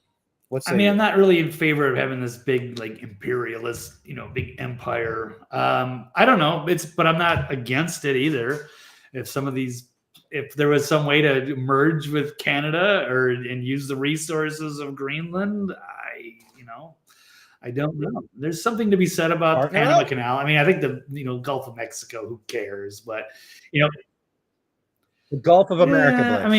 It's technically it's the Americas. It's North, Central, and South. So it does make sense. I gotcha. But just to make a point of it, just because it's gonna be us, I don't know. That might be a little too far for me. But yes, if we're getting screwed in some deal with Panama Canal, I'm in favor of making deals. We're obviously 30-some trillion in debt, so we need to get something from somewhere. It would benefit Canada to join us, perhaps, if you want that. And then we have all the more time. Yeah. And maybe there's a way that they join us, but they keep their provinces and they vote their way. And maybe there's a way to do it. But it's going to take some clever negotiations to make this make sense. But Trump makes a good point. He's like, you got Russian, you got all of these boats from Russia, from China, all across the barrier, the borders of your nation nonstop. He's like, you shouldn't be having this. Frankie's saying, I heard this acquisition of Greenland and Canada and possibly Mexico as well is part of the New World Order plan. Yeah. I mean, I looked them up just to remind myself. It was Oceania, Eurasia, and East Asia. In George Orwell's 1984, the world's divided into 3 fictional totalitarian super states. So yeah, if we take Greenland, Canada, and Mexico, I think we're going to be Eurasia. We're going to be Oceania. Call us Oceania, but we'll be one of the big 3. I don't know. It's interesting. I like thinking outside the box. And yeah, we got a lot We say we have a lot of money that we owe people. I didn't promise anybody anything. You didn't promise anybody anything. How much of this is even enforceable? They act like it doesn't matter. They spend like drunken sailors like it doesn't matter. Maybe it doesn't matter. So I don't know. But it's fascinating to see what's happening, to see that Trudeau, who Trump called the governor of our 51st state, he did that, and like 3 weeks later, he goes, I'm going to put tariffs. They're going to be so big. Canada, we're giving you too much. Justin Trudeau, our governor of our 51st state of Canada, it's going to be a great partnership. And 3 weeks later, he's gone. I mean, that's like the, you ever watch Death Note? It's one of those, I don't know what's it called? It's like the Japanese cartoon or something. Okay. What is that called? Anime? It's called Death Note. But anyway, that's like writing Justin Trudeau's name in the Death Note. He gave him the kiss of death. He's gone now. I mean, I'm here for it. I'm super excited. So no, I don't know if Greenland and Canada and Panama are coming back to become a part of the United States. I don't know how concerned we should be. But yeah, it's not the same leadership that was putting that to place. That was, during like the Bush era when they were talking about, merging, or the Amero. That's like the new currency for North and South America. So it'd be a totally different group, and they're not trying to absorb that. So I don't know. So I don't know if Ike is on point with that. That was part of the plan, but then you'd have to believe that, Trump and Elon are a part of that plan now, which maybe it is a great deception. But then who do we trust then? I mean, we're just basically screwed. So it doesn't, I know. What do we do about it anyway? Deb from Sac saying, at the end of the day, I did my best. Yeah, that's, and I said that to John McAfee in our last conversation before they offed him. And it's like, I don't know what I'm trying to follow what I feel is right. And if I meet my maker, I just want to say that I tried. Dreamer saying, I don't have a problem with Trump trying to expand when the last 4 years was a giveaway of our country. Ding, ding, ding, ding, ding. I think Dreamer is onto something there. That's a great way to rephrase that. I'm a big fan of rephrasing things, and from the Gulf of America, I can get used to that. I'm already used to it. No, it's mixed. Just do you remember we used to call it the Gulf of Mexico? Mexico's fine. I don't really care. It just, to me, it says got a better ring to it. Otherwise, it's whatever. To me, it's a petty issue. Blake is so conservative in his values. He holds near and dear to his conservative values. Rarely changes a thing. Gulf of Trump or something. So all right, I'll give him that. Gulf of Trunken instead of the Gulf of Tonkin. Yeah, but Dreamer, I think you're onto something. Why not expand when the last 4 years were a giveaway? I kind of like that. That's good. Okay. Let's pivot to the last couple here and we'll wrap this up. Let's talk about New Orleans, Blake. And let's talk about New Orleans with a cool stinger.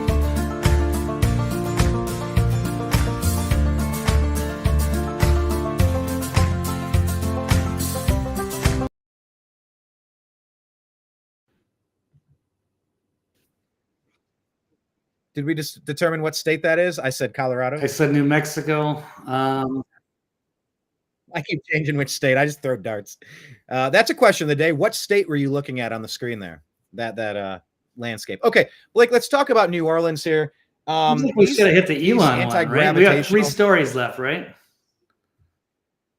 Or is it? Let's go. Let's talk about Elon then. Let's switch. Okay. There you go.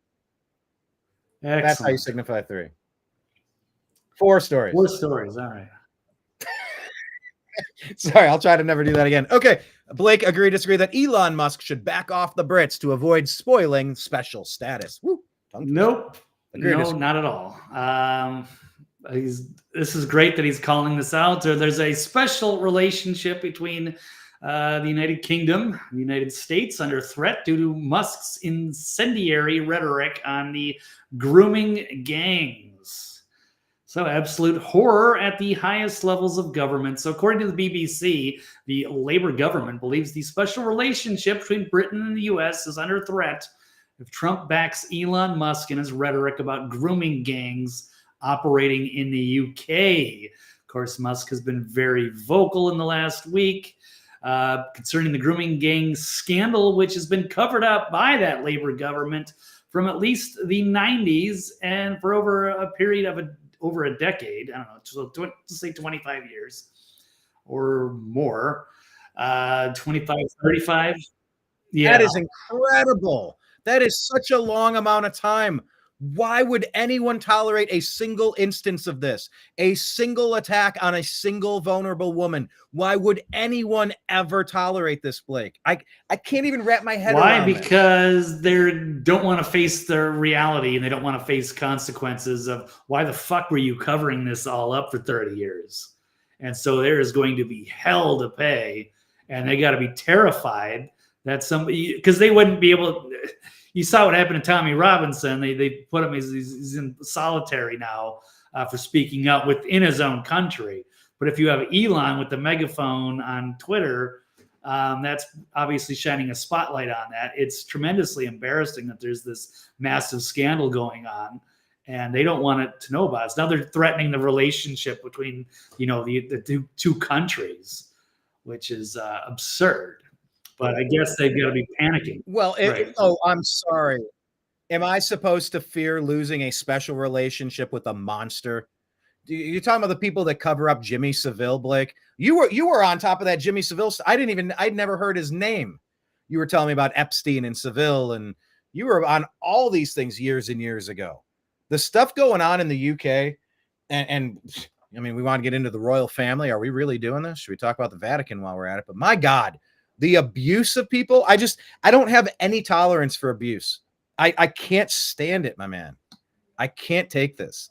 And these people are revealing themselves day in and day out. It reminds me of when Trump was asked.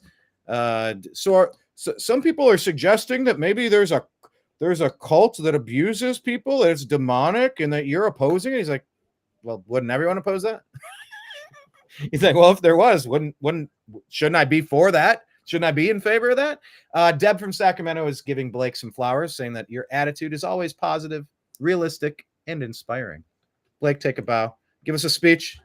How do you stay so realistic? I would say realistic, and maybe I try to be positive. I don't know. I don't know how other people see. But thank you for the high praise. I don't know. Yeah, maybe I'm a little more pessimistic. I more I don't know. I just try to be. Honest. I don't know, but who knows? We rotate. I think that makes it. Blake, you have good days, you have bad days. I think everybody has good days and bad days, to be fair. Deb is saying the UK is full of dark history and abuses. And that's just, look, like Cat Williams said, all will be revealed in 2025. Let's go. Let's show it all. So, yeah, I think Elon needs to double down, triple down on this stuff. UK Prime Minister Keir Starmer may cut Britain's security ties with the U.S. unless Trump distances himself from Elon Musk.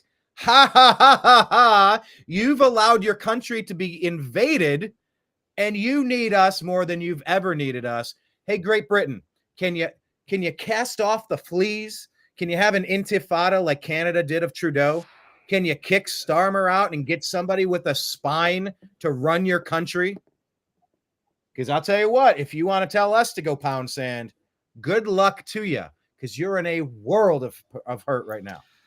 Yeah, so I think this would be great, and it's put pressure on the United Kingdom to have some disclosure about what's going on with their immigration policy. I think this is great. It's the last note I will say on that. There's Tommy Robinson.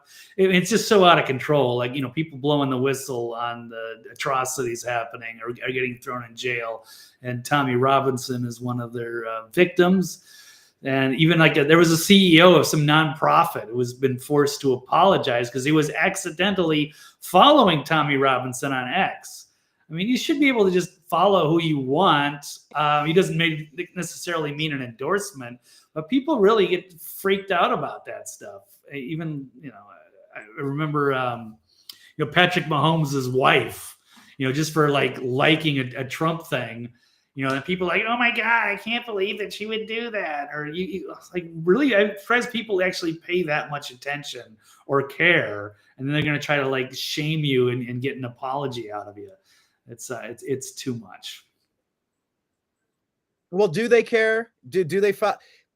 Adam Carolla talks about this all the time, and he's not the only one. But I mean, he's been banging this drum maybe longer than anybody. You don't apologize. You don't apologize in these circumstances to these people, these professional online outrage shakedown artists. No, you tell them to pound sand and you double down. You do. This is not the. I took a journalism course back in college. That was a hot minute ago, and we had a course in how to run a PR thing. Like, okay, so you have to pull names out of a. All right, so you're the PR person, and you pull out. So there's an oil company. You represent the oil company, and there's been a spill. And you got to get up in front. And this is a big classroom. This was like maybe 200, 300 people in like a big auditorium. And so you had groups of 10 and you had to go up and give a press conference and try to explain away the catastrophe. But like Adam Carolla says, like, you don't apologize to these people. Oh my God, you mean I was following somebody? Well, obviously I don't agree with everything that he's, and now maybe not even a couple things. I mean, whatever you want me to say, I'm so sorry for. Once they get you backpedaling, you're done. You're toast. You are toast. Never apologize. We're adults. We can follow whoever, whatever, whenever, whyever. That's it. There's no limitation on association and just any apologies. It's just really counterproductive. Blake, you pull up another comment. Yeah. Okay. You want me to read it? Okay. Yes. Deb from SAC, Blake and Brian are a great balance, which makes a great conversation. Thank you, Deb. I've tried throwing the comments to you a couple of times today. I don't think I almost ever do that, but it's kind of fun having you read some of these. Cause I usually pull them up and just, I don't even pause in between the end of my sentence and then my next sentence. So I was trying something different. So anyway, I'm happy that Elon is calling attention to this because the stories, I would encourage you not to go down the rabbit hole, because once you start reading the stories of what's been happening in Great Britain, I mean, it's just pure evil. It's just pure demonic influence on this earth. Study it at your own risk. I did the same with Podesta and Hillary. There are things that you wish you could unread, unsee, unlearn. But the only way we're going to improve and the only way that we're going to move forward as a society is to call out the evil and stop it. So the only thing it takes evil to succeed in this world is for the good men to sit by and do nothing, Blake. So, yes, I think they need to double down on that. Hey, they are, Deb. I love them. Oh, we got the nicest people watching. Thank you, Frankie and Deb. Okay, done with Musk. Let's get to New Orleans, unless you had another point on rock and roll. It's all right, New Orleans. Does the FBI leader's absence from New Orleans reek of a setup? Blake, agree or disagree? We can hear the absence so loud. To paraphrase Mattel. Yeah, so this is new. This has just been revealed. Top FBI leader in New Orleans was on vacation over New Year's despite known vulnerabilities on Bourbon Street. And then he left his special agent in charge there. According to the Oversight Project, the top FBI leader was on vacation in Italy despite known vulnerabilities on Bourbon Street with them changing their barricades. According to the Oversight Project, FBI top guy is Lionel Myrtle.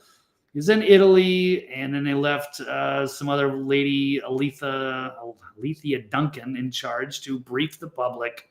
So that should have been his job. And in a carefully worded statement, the FBI confirmed to the Oversight Project that Myrtle was en route to a family vacation out of the country. So it seems like, perhaps it was a setup. I mean, I don't care if the lady had a nose ring. I don't know why they're making a point, or DEI hire. I mean, outside of that, no, this was a security failure. And why is the top FBI leader out in a foreign country on New Year's when when he's right there? It's his backyard is Bourbon Street. Why can't you party there if you have to? At least you could be there if something goes down just like this. Or at least you feel, that everything is secure. What's over there in Italy? I have a lot of questions about this, but now I'm kind of wondering, like, what tipped off this guy, and what made him drive from Houston up to New Orleans to commit this terror attack? It's like he knew that the barricades were down and that he could do maximum damage if there was, if he wanted to do something. Well, they showed he scouted it twice. He was over there. I think he had the Meta glasses or a similar thing, whether it's Google Lens or something. But he had glasses and he was soaking up data. He went there multiple times, I saw yesterday. that he did. And as far as obviously the nose ring is not the most professional look. I don't care about that. I don't think it's a big deal, but it is less than professional. She did misspeak and used the improper grammar, and it comes across as very uneducated in this world of DEI, trying to fill check boxes with, oh, you look like this, or you sound like that, or your preferences are this. Great, we got a position for you. Why don't you do this? Why don't you do that? Obviously, in this day and age, everybody who kind of misspeaks in a way that makes them sound dumb is perhaps viewed under a stronger lens of a DEI hire at the expense of somebody who is more competent, who could have handled the position appropriately. But on top of all of that, it was what she had to say that wasn't in the vernacular. It was when she came out and directly contradicted what was just said, and contradicting it, saying this was not an act of terrorism. She said that. I think it was just minutes, maybe a minute and a half after the other person said, yeah, this was an act of terrorism and we're investigating it. She goes, this was not terrorism. And you're like, what? All the FBI did was they put lies out. So it's like, why is their natural inclination to lie about almost everything? So I think the critiques of this person, it's about several things, not just the nose ring, not just having poor grammar and maybe a sentence came out wrong, but she came out and lied right off the bat. We all knew it was terrorism right off the bat, and she just straight out lied about it. So it's like she burned all of her credibility on day one. So, it's more about that as well. But yeah, just something else that's just interesting, perhaps. This is just New Orleans Parish Assistant DA has died by an apparent suicide. Just a couple of odd things happening in the past in the past week. Ian Kirsting, 34 years old. He's a New Orleans Parish Assistant District Attorney. He was found dead by apparent suicide in his office on Saturday evening. In his office, he had been assigned to the SA, the Sexual Abuse Kit Initiative, which works with New Orleans Police Department on SA cases. Yeah. So I don't know if this is related in any way, but it's an interesting story about New Orleans within the same week, right? Blake. And with all of this stuff that's going on in the UK with the abuse, it makes you so sick hearing about all these abuse cases, and anybody working in that department probably has to be living in hell every single day, seeing things and hearing things. And it's like, you can't, that's just brain damage on a daily basis, like worse than playing football, I would imagine. But I don't know. Any thoughts on this? We don't know if they're connected or not, but if that is connected, that would be, reek of a whole cover up. That this was maybe a designed attack, and they got some radicalized person. They tipped him off. He came, and then the leader of the FBI happened to be all the way in Italy, of all places.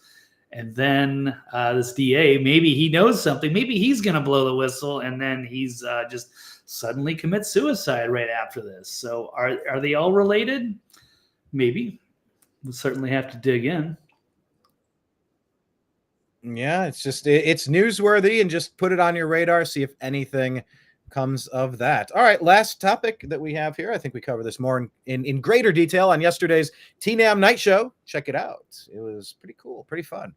And it was a reminder that I do share awesome content on the New American Media on Instagram every day. Once again, it's just Zuckerberg, for all of my problems with him, I like his product more than anybody else's. I think it's the most user-friendly, easy to share. Like, it's just, I love it. I hate that I love it. It's like what we say about Joe Burrow as Cleveland sports fans. We hate that we don't hate Joe Burrow. He's not super hateable. You just kind of root for the guy. He grew up in Ohio and he's playing for Cincy. He was on Ohio State, ended up going to LSU. It's like, you kind of root for him. So anyway, let's talk about people that we do hate and we don't love. George Soros. Do you agree or disagree, Blake, that he has earned a well-deserved Medal of Freedom? No, this was atrocious. Let's see if did I lose my share screen again? It's a thumb in the nose at all of us. It's a big double. Definitely. So there's this new revelation, learning almost half of the murders in the United States happen in districts with a George Soros funded prosecutor. So what the fuck is this creepy Hungarian billionaire doing? Why is he funding prosecutors and sheriffs in the United States. Why would he care? It just seems like he causes chaos wherever and manipulate, and he buys up media, and he is a terrible human being. I don't want to call him a human being. So yes, this is the latest development there with the Soros-funded prosecutors and murder rates. And they're showing some of the homicides in the United States taking place with these Soros prosecutors. Then Biden gave him a Medal of Freedom over the weekend, but he's so old he was unable to show up in person, so he let his spoiled kid take it instead. So they identified 75 Soros-funded DAs. Why 75? I could see like maybe if you had one or two that you just liked or something, a little helping somebody you like.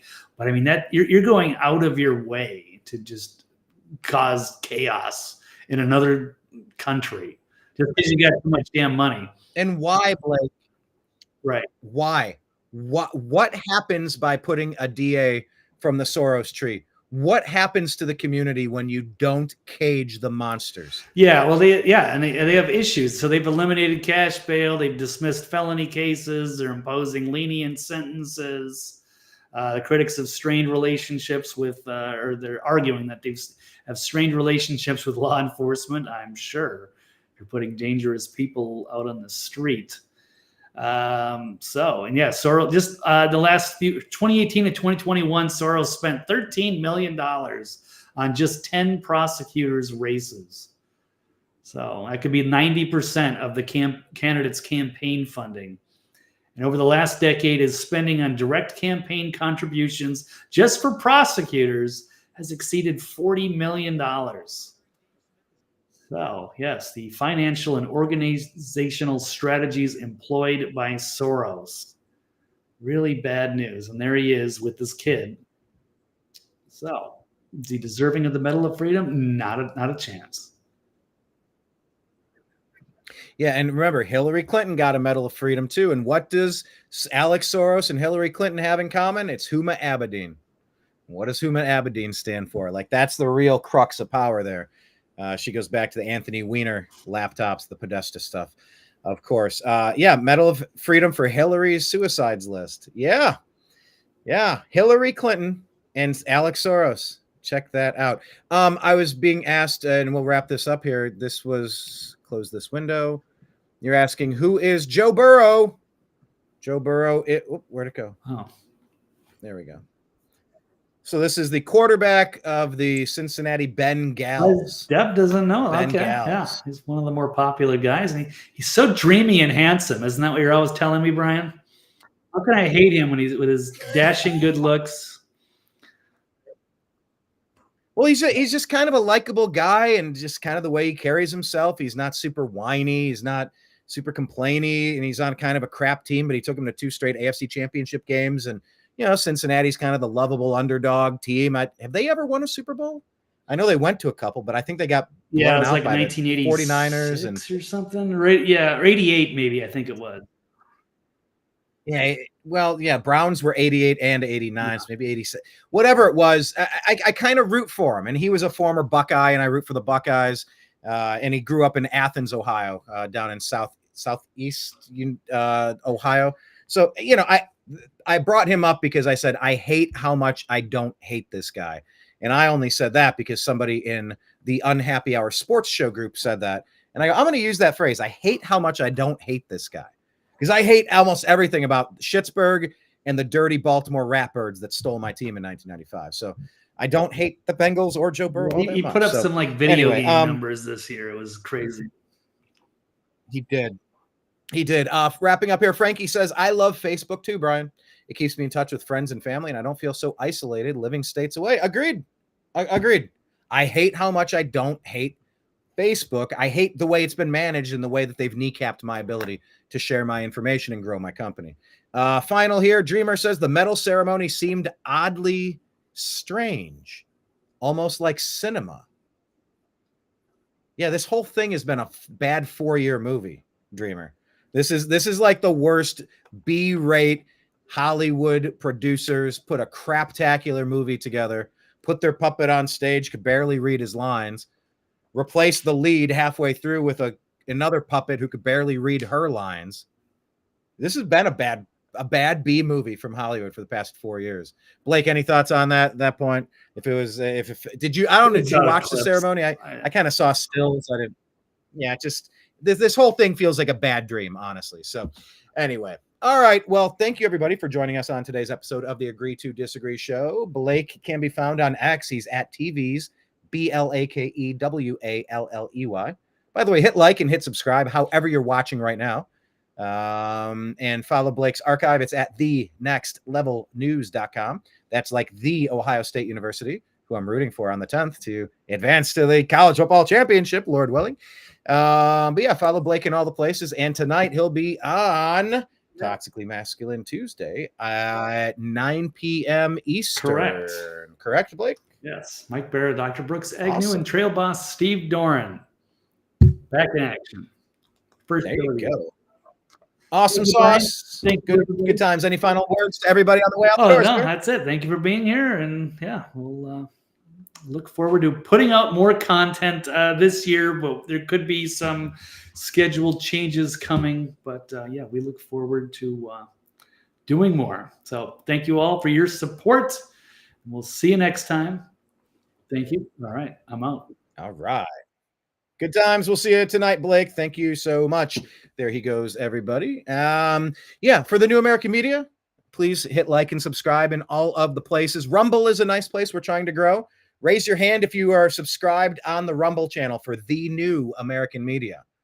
By the way, you're welcome for an excellent show today. Thank you, Deb from Sacramento. Appreciate that. On Rumble, the New American Media, please hit subscribe. Go to X. We're at American_media_. Raise your hand if you're following the New American Media on X. We're also on Instagram, the New American Media. We're on Spotify. It's growing on Spotify for our podcast version. The numbers are growing. Every show it gets a little bigger. Raise your hand if you're subscribed to us on Spotify for the podcast. All the numbers help. All the metrics help. That is for certain. We're on Patreon if anybody wants to contribute. You can sign up to be a monthly contributor. That's always fantastic if anyone should feel so inclined. Patreon.com/The New American Media. On Venmo at Brian Engelman, BrianEngelman. We'll have some expenses coming up, going to DC for the 20th. We were there 4 years ago, and I'm going back 4 years later. So there are expenses involved, so any contributions are appreciated there. And we're on PayPal at Fuzz Installment, FUZZINSTALLMENT. And I think Cash App as well, but I forget what that is, so I'm not going to list it here. I did go ahead and relist the video, Hurricane Helene, Help on the Way. And that is about our excursion down to the impacted areas of the Hurricane Alley. We went to Southern Virginia through Tennessee into North Carolina, put out a documentary called Hurricane Helene, Help on the Way. So please check that show out. On Telegram and Signal, we're TNAM for the New American Media, TNAM and TNAM Chat. So we're TNAM and TNAM Chat. Go ahead and find us there. Where else am I trying to make sure? Facebook, the New American Media. Groups, TNAM's The Agree to Disagree Show. All the places. Please link up with us and follow us. I put this on the screen here. If anybody wanted to donate to Grizzly is the tattoo shop owner who gave us the guided tour of the Hurricane Helene damaged zones as we made a donation drop of survival supplies. And that was back before it was snowing and sub-zero weather, by the way. He's on Cash App, $Fabled Remedies, the number one, FABLED REMEDIES, the number one, Fabled Remedies 1. Any donation that goes to Grizzly could help their donation endeavors down there. There were contributors who definitely helped us create that documentary, both in donations of supplies and donations of money that definitely went to this good family of Grizzly, this good Grizzly family helping people out. It was pretty inspiring, and if you watch the documentary, it'll show you kind of the chain of we stopped here and there's a whole group of people helping. We go here, there's a whole group of people helping, and it was just kind of like a daisy chain was formed of who's in the most who's in the most trouble and how can we help them as quick as possible while FEMA's messing around, twiddling their thumbs. So, yeah, there's a lot that we're thankful for in this new year. Oh, I guess go to youtube.com/the New American Media. We have like 1,700 videos over the past 13, 14 years. I mean, YouTube has taken a few of our videos down over the years, but it does serve as a decent archive of what we do. I also have a show coming up with Mike Barra. You know, we share the studio here with Blake and Mike and myself. And I do a weekly football show with Mike, 5 p.m. on Thursdays. We do strictly football, and we talk about all the comings and goings, all the goings on, mainly in the pro sports world. And of course, it's the playoffs. It's time for teams like the Browns to start looking at, we have the number 2 overall draft pick. And it's like, can we find a Joe Burrow type quarterback? Because we could sure use one. Bad teams are all focused on the NFL draft right now, but the good teams are like, hey, we got a chance at the Super Bowl. So Blake's Minnesota Vikings, and I've adopted Baker Mayfield and the Buccaneers because the Browns drafted Baker and gave up on him too quickly, in my estimation. I like to have a rooting interest in the pro football playoffs, and of course, as a Buckeye fan, pulling for the Ohio State Buckeyes to defeat the Texas Longhorns. I think that's next Friday. So super excited for all of these sports things coming up, and you can check out our shows. We have an Instagram page, the Unhappy Hour Sports Show.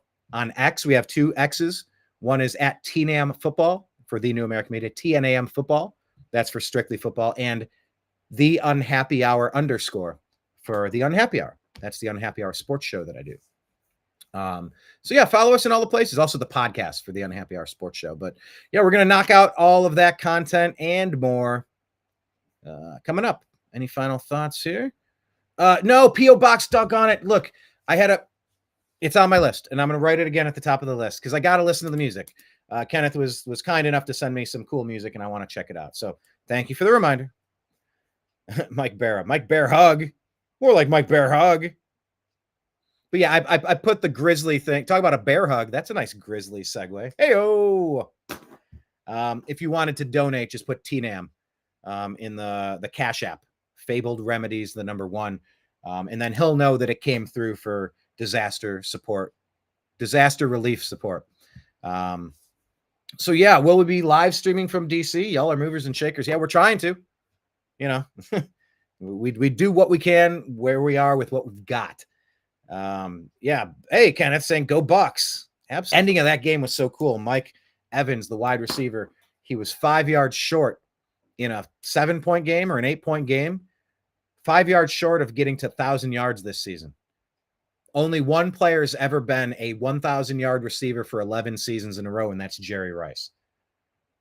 Mike Evans was stuck at 10 seasons. He missed 3 games this year for injury. And on the last play of the game, Baker threw him I think he needed 7 yards and he got 9 yards, or he needed 6 and he got 9 or something. And he got the 1,000 on the final play of the game, and it earned him a $3 million bonus. So cool. So fun to watch. I hope Baker wins a Super Bowl as soon as possible, because people said, oh, he's a bum. He won't even be a backup in this league. The Browns were right to get rid of him. Oh, Deshaun Watson, he's going to be so good. And I hated all of that conversation. Couldn't stand any of it. And so I'm jealous I'm jealous that the Buccaneers get Baker, and we're stuck having to consider drafting a quarterback at number 2 overall. TNAM handball. No, I don't think we're going to start that group, but thanks for the suggestion. Will we be live streaming? By the way, I think I will be going. No, hold on. I will be going, and I don't think Blake is going. And that's all I think I know at the moment. That could change, but I think I will be going. Will I be live streaming? I kind of learned during the last time that live streaming didn't really work. They had all the signals jammed. So maybe it's best to just go vacuum up as much content as possible and then, distribute it when you're back. Just because the live stream, but we'll see. We'll see. I got to figure out if I'm going to have a battery backup that can power it for that long. I'm probably going to have a GoPro on my chest or my hat. Probably have a good camera as well. Maybe a monopod doing man on the streets. I got to double check if if the cable that I have is going to work, because I think I had an issue with one of my cables last time. But that's a good reminder. I got to get on top of all of that gear because, God, it's going to be 2 weeks and bam, Trump's president. Fingers crossed. Say a prayer to everybody involved with the Trump transition team and for peace and safety over there in Washington, D.C. and the East Coast with all that weird, mysterious fog, with all those strange drones, all of those things. All right. I'm going to sign off now. Appreciate every one of you for joining us on today's program. Special thanks to TV's Blake Walley. Follow him and his program tonight. Toxically Masculine Tuesday. I appreciate you. I love you. We'll talk to you again soon. Take care. Peace.